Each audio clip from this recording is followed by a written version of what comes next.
Oi, pessoal, bem-vindos de volta. Hoje a gente vai dar uma olhada bem de perto num texto que, olha, todo mundo acha que conhece de cor. O capítulo 2 do Evangelho de Mateus. Ah, sim, a gente pensa logo na cena do presépio, né? Manjedoura, os pastores. Exato. Mas quando a gente para ler com atenção, o que a gente encontra é menos um conto de Natal e mais um thriller político. É cheio de intriga, de simbolismo e um contexto histórico que era pura tensão. Com certeza. E para nos guiar nessa exploração, a gente está com duas fontes muito boas. A Bíblia de Estudo Holman e a Nova Almeida Atualizada, a NAA, que também é uma edição de estudo. Elas ajudam a gente a abrir umas portas secretas no texto, sabe? É isso. E a nossa missão hoje é exatamente essa. E além da superfície da história dos magos e da estrela, para entender o que estava em jogo ali. Tipo, quem eram esses magos de verdade? E o que a reação do rei Herodes revela sobre o clima político da época, que era um barril de pólvora. Exatamente. E como cada detalhe se amarra na grande história de Israel. Bom, por onde a gente começa? Pelo começo, que já é um mistério. A história abre com Magos do Oriente. A imagem que vem na cabeça é a dos Três Reis Magos, né? Das músicas de Natal. Pois é, mas essa imagem, ela pode ser bem enganosa. Como assim? Então, a primeira coisa é esquecer essa ideia de reis. A palavra grega original é magoe e ela tem todo um universo de significados. Ah, não é tão simples assim. Nem um pouco. A Bíblia Holman diz que eles eram sábios, mas o termo também se aplicava a astrólogos, intérpretes de sonhos, até a encantadores. Eles vinham de uma tradição que misturava ciência antiga com o que o Antigo Testamento chamaria de magia. Entendi. E a Ná, ela complementa isso. Sim, ela sugere que eles provavelmente eram de uma classe de conselheiros sacerdotais da Pérsia ou da Babilônia. Pensa neles mais como os intelectuais de elite da época, sabe? Cientistas, conselheiros. Certo, então estamos falando de acadêmicos, astrônomos e não de monarcas. Isso já muda bastante a cena. E a origem deles, do Oriente, provavelmente Babilônia. Por que isso é tão importante? Ah, aqui a história ganha uma camada de ironia que é espetacular. Babilônia. Esse nome ecoa por toda a história judaica. O lugar do exílio. Exatamente. Foi para lá que a elite de Judá foi levada cativa. O cenário da maior humilhação nacional de Israel.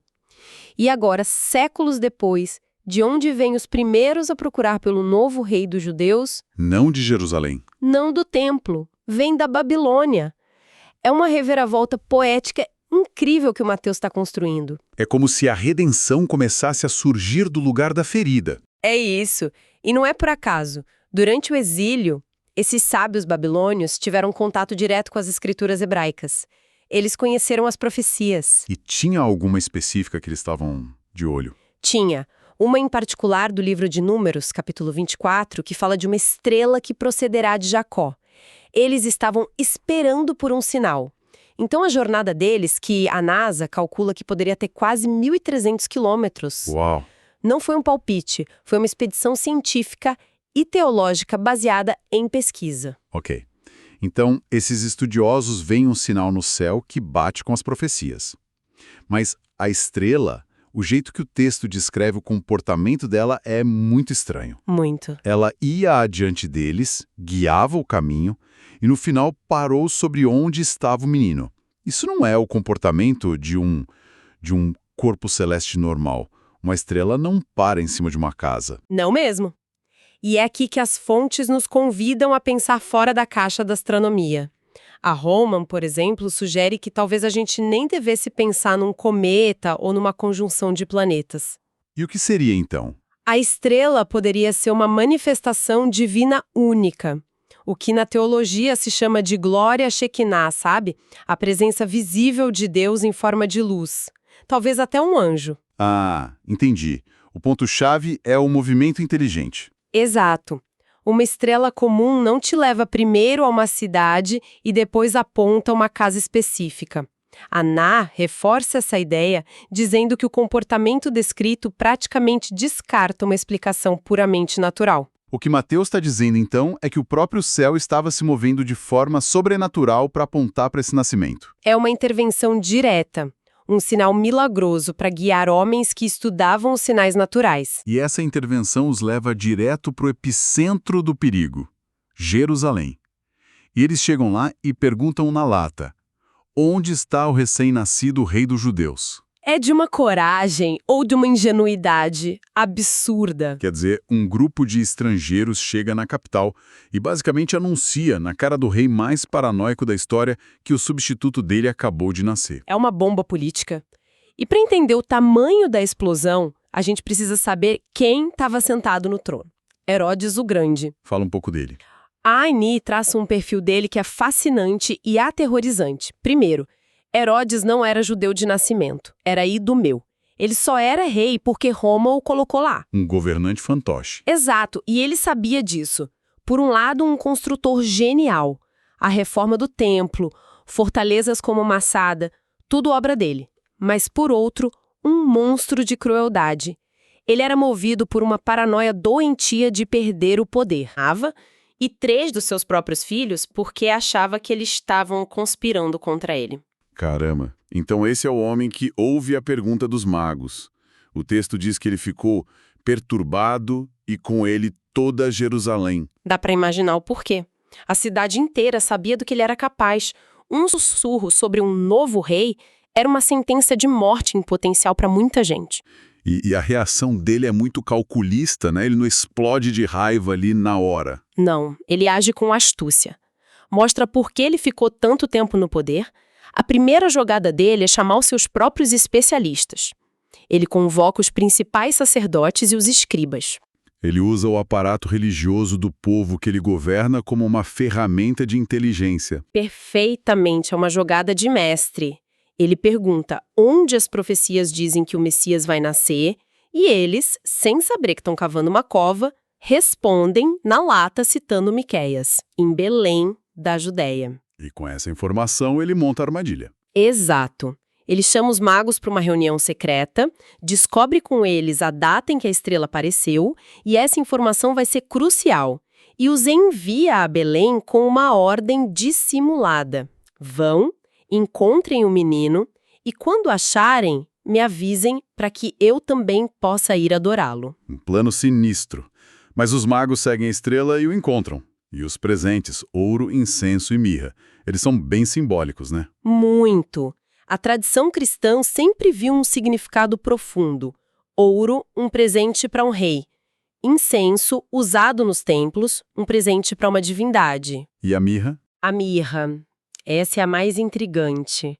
Era uma resina amarga, usada em perfumes caros, mas também para embalsamar corpos. É um presente que, de forma sombria, já aponta para a morte. Que coisa! E eles entregam os presentes e aí a intervenção divina acontece de novo. Sim, avisados em sonho para não voltarem a Herodes, eles retiraram-se para sua terra por outro caminho. Um ato de desobediência civil celestialmente ordenado. E a reação de Herodes ao ver que foi enganado é uma das passagens mais brutais da Bíblia. A máscara de piedade cai e a fúria dele explode.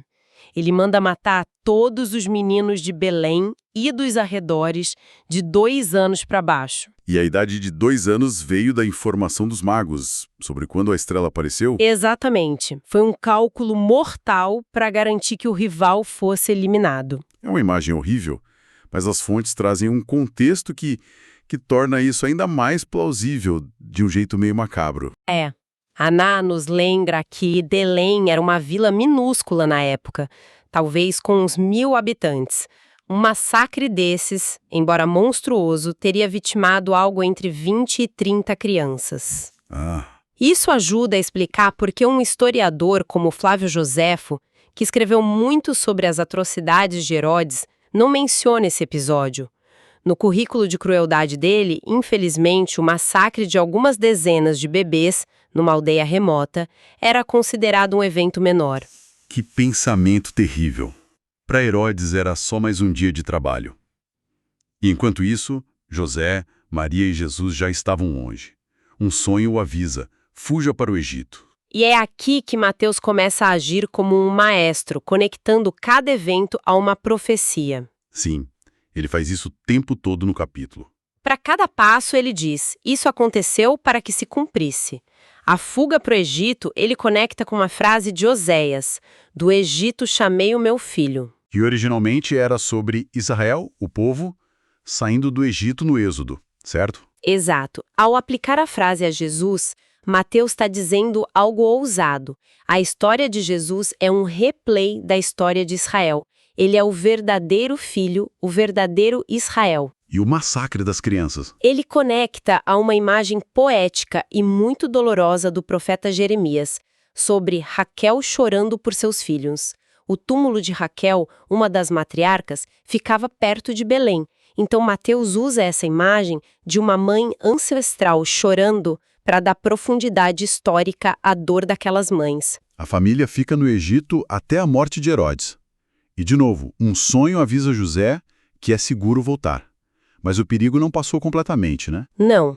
O filho de Herodes, Arquelau, assumiu o trono da Judéia, e a reputação dele era, se possível, ainda pior que do pai. Então José tinha razão de ter medo. Totalmente. E pela quarta vez no capítulo, um sonho guia a decisão. Ele é avisado para não ir para a Judéia e desvia o caminho para o norte, para Galileia, e se estabelece numa cidadezinha chamada Nazaré. E isso nos leva ao último e talvez mais curioso quebra-cabeça do capítulo. Mateus diz que foram morar em Nazaré para que se cumprisse o que fora dito pelos profetas. Ele será chamado Nazareno. Pois é. O problema é que essa citação exata, ela não existe em lugar nenhum do Antigo Testamento. O que está acontecendo aqui? É um grande debate e as nossas fontes dão as duas explicações mais prováveis. A primeira é que Mateus está fazendo um trocadilho bem sofisticado. Um trocadilho? Sim, a palavra nazareno em hebraico soa muito parecida com a palavra netzer, que significa ramo ou renovo. E existem várias profecias, como em Isaías 11, que dizem que um ramo brotará do tronco de Jessé, o pai de Davi. Ah, então chamar Jesus de Nazareno seria um jeito sutil de dizer que ele é aquele ramo prometido, o descendente do rei? Exato. Uma pista para quem conhecia as escrituras a fundo. E a outra possibilidade? A outra foca no status da cidade. Nazaré não era nada. Era uma cidade pequena, sem importância política, religiosa. Era desprezada.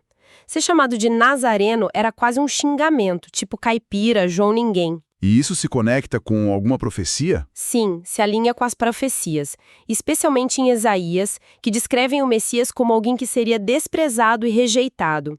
Então Mateus pode não estar citando um versículo, mas resumindo uma ideia profética. O Messias viria da humildade. Então, no fim das contas, uma história que a gente achava que era simples, na verdade é uma trama complexa, cheia de política, perseguição e teologia. Com certeza. Cada detalhe da origem dos magos, a escolha de Nazaré, parece ser uma peça de um argumento que Mateus está construindo sobre quem é Jesus. Exatamente. O que fica muito claro é o contraste. Mateus apresenta Jesus como o verdadeiro rei e faz isso opondo ele diretamente ao modelo de realeza de Herodes. O poder de Herodes é ilegítimo, mantido pela violência. E pela paranoia. E depende de Roma. Já o reinado de Jesus, ele é reconhecido por sábios estrangeiros guiados pelo céu e ele é protegido não por exércitos, mas por sonhos. O poder de Herodes precisa de espadas. O poder que chega em Belém é tão vulnerável que precisa fugir para o Egito. É um contraste brutal. Isso deixa a gente com uma pergunta no ar, né? A narrativa toda contrapõe o poder que se impõe pela força, que é o de Herodes, e um poder que nasce na total vulnerabilidade, reconhecido pela sabedoria de fora e protegido pelo divino. Sim. Se a chegada desse rei foi assim, subversiva, discreta, perigosa para os poderosos, o que isso nos diz sobre a natureza do reino que ele veio inaugurar? Claramente, não é um reino que se parece com os que a gente conhece.